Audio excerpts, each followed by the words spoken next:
법 똑바로 알자. 안녕하세요. 아나운서 조진성. 한승범 변호사입니다. 네. 얼마 전에요. 이 연예인들의 그 성매매 사건과 관련해서 확정 판결이 나왔었잖아요. 그렇죠. 예. 그렇죠. 그래서 세간을 떠들썩하게 했던 사건이죠. 맞습니다. 예. 그래서 그때 좀 많은 분들이 좀 충격도 받으셨을 텐데 확정 판결이 나오면서 또 이 사건이 다시 한번 회자가 됐었거든요. 과연 이 사건과 관련된 이야기, 법적으로 어떤 이야기들이 있는지 오늘 한번 짚어보도록 하겠는데요. 그래서 오늘 주제는 성매매로 잡아봤습니다. 그렇죠. 사실은 네. 그때 그 이야기보다는 워낙 많이 회자했던 것들이니까 그렇죠. 그 안에 있어서 성매매와 관련돼서 최근에 이런 것들이 발생했을 때 어떻게 하면 좋을지 이런 것들을 한번 얘기해보고자 합니다. 네. 성매매 사건이 발생을 하게 되면 그럼 법적으로 어떻게 좀 진행이 되는지가 궁금하거든요. 일단 기본적으로 사실 성매매 사건이 발생되게 되면 사실상 이제 중요한 것 중에 하나가 이게 이제 초범이냐 아니냐에 좀 달라질 거예요. 네. 우리가 일반적으로 뭐 상습적으로 가시는 분들이나 뭐 성매매를 알선하시거나 이런 분들은 차치하고 네. 오늘 말씀드릴 것들은 정말 원래 평소에는 건전하게 잘 살아오시다가 네. 정말 어쩔 수 없이 뭐 아니면 호기심에 의해서 그러셨거나 실수하시는 분들이 계실 수 있잖아요. 네. 그러니까 초범이시거나 얼마 그 경험이 없으신 분들이 어떻게 이제 성매매와 얽히게 되셔서 실제로 경찰 조사를 받게 되는 케이스가 있으세요. 네. 그럴 때 가장 큰 쟁점이 뭐냐면 결론적으로 이제 그걸 이제 벌금형으로 막으실 수 있느냐, 아니면 이제 기소유예를 받을 수 있느냐, 네. 이걸 잘 판단하셔야 될 것 같거든요. 네. 요즘 보면요, 뭐 그냥 포털이라든지 혹은 뭐 SNS라든지 뭐 이런 곳을 통해서 너무 그 성매매 광고 같은 것들을 너무 쉽게 접하게 돼요. 그렇죠, 너무 네. 많죠. 예. 그래서 그런가 이 성매매에 좀 빠지시는 분들도 뭐좀 그래서 간혹 있으신 것 같아요. 네. 그런 것 같습니다. 자, 그러면은 이렇게 이제 성매매가 이제 발생을 해서 이게 만약에 이제 수사기관에 전화가 오거나 수사기관에 이렇게 전화가 오면, 그러니까 전화가 딱 왔을 때 그런 사람들 있잖아요. 뭐 이런 전화가 왔을 때는 무조건 잡아떼야 된다. 이렇게 알고 계시는 분들도 계시거든요. 네. 이게 법적으로 유리한 건지 궁금하거든요. 만약에 진짜로 내가 안 했다, 실제로 안 했다고 하면 당연히 잡아떼는 게 맞고, 네네. 잡아떼는 표현이 아니죠. 그렇죠. 사실대로 말해서 본인이 안 했다고 말하는 게 좋을 텐데, 그게 아니라 본인이 실제로 성매매를 하셨거나 뭐 그런 게 남아 있다라고 한다면 무조건 발뺌을 하시는 건 전 추천하고 싶지는 않아요. 왜 그러냐면 경찰이 사실상 전화까지 갔다는 건 그런 여러 가지 뭐라 그럴까요? 이제 연락한 문자나 통화 기록이나 이런 것들을 다 확보한 상황이거든요. CCTV가 있을 수도 있고요. 그래서 그런 것들을 다 무시하시고 무조건 발뺌하다 보면 오히려 수사기관이 괘씸죄에 걸려서 사실상 더 큰 처벌을 받으실 수도 있거든요. 그래서 무리하게 무죄 주장을 하시기보다는 사실상 선처를 호소하면서 사건을 잘 원만하게 마무리하는 쪽으로 가시는 걸 추천드리고 싶습니다. 그렇군요.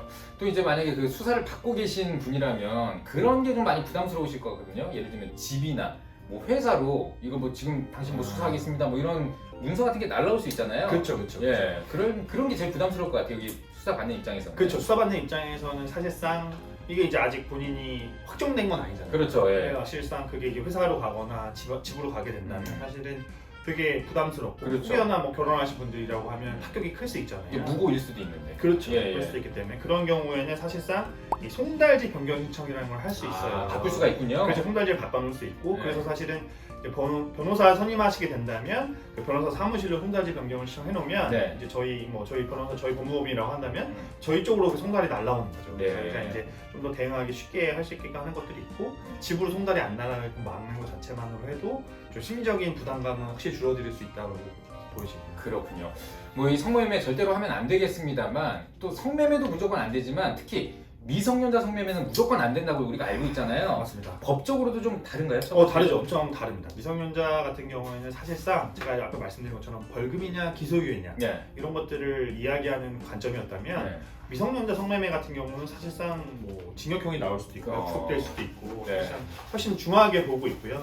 그리고 미수까지도 처벌될 수 있기 때문에 뭐 사실상 미성년자 대상으로 하는 건 상당히 조심하셔야 됩니다. 네, 그렇군요. 자, 그럼 이런 경우가 있을 것 같아요. 만약에 상대방, 그러니까 미성년자가 되겠죠. 이 미성년자가 본인이 성인이다라고 속이고 만날 수도 있잖아요.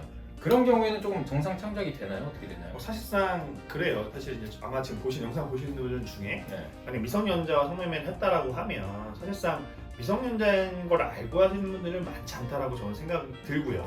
그리고 일단은 하시면 무조건 안 되는 거고, 하신 분들도 사실상 미성년자라고 인지하고 하는 경우는 되게 드물어요. 왜 이런 얘기를 하시냐면 사실상 그 미성년자인 친구들이 미성년자라고 이야기하지 않고 본인은 나이도 많다고 하고 또 사진상으로 봐도 미성년자 아닌 것처럼 보이고 맞아요. 옷도 사실은 성수되게 입는 데다가 화장도 세게 하면 몰라요 이게 지금 미성년자인지 모르는 경우가 많습니다. 그렇기 때문에 경찰한테 그렇게 주장을 하겠죠. 난 몰랐다. 네. 사실은 미성년자 몰랐고 성인인 줄 알았다라고 주장하시더라도 일반적으로는 수사기관이 안 믿어줍니다. 아 그렇군요. 네, 안 믿어주는데 만에 하나 이제 그런 것들을 믿게 하는 어떤 자료를 확보하는 게 중요하겠죠. 그래서 뭐 가능하다고 한다면 뭐 통화 기록이나 문자나 이런 데를 통해서 뭐 이제 원래 본인이 나는 22살이고 네. 본인은 성인이고 이런 것들을 그분이 얘기한 것들 있잖아요. 네. 그런 자료들이 있다면 객관적인 자료가 있다라고 하면 뭐 그럼에도 불구하고 인정 안 받을 수 있겠지만 그런 객관적인 자료가 좀 수반되고 네. 뭔가 일관성 있게 얘기해야지만 미성년자가 몰랐다는 것들을 인정받지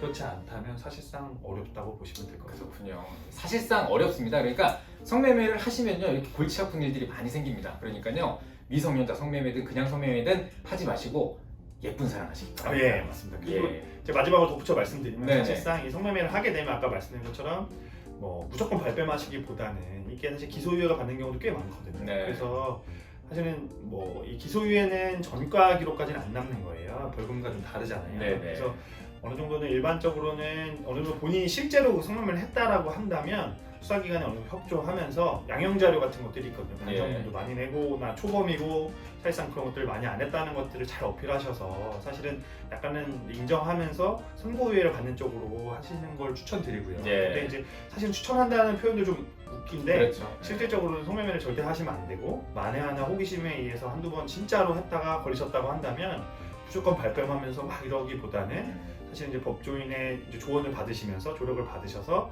최대한의 어떤 좀 선처를 구하는 쪽으로 하시는 것을 추천드리고 싶습니다. 예, 알겠습니다. 자, 오늘은 성매매에 관해서 알아봤습니다. 어떻게 이제 법적으로 처벌이 되고 또 어떻게 진행이 되는지 알아봤는데요. 또 궁금하신 내용 있으시면 댓글로 남겨주시기 바랍니다. 구독, 좋아요. 알림 설정 부탁드리겠습니다. 네, 저희는 다음 시간에 또 알찬 내용으로 돌아오겠습니다. 고맙습니다.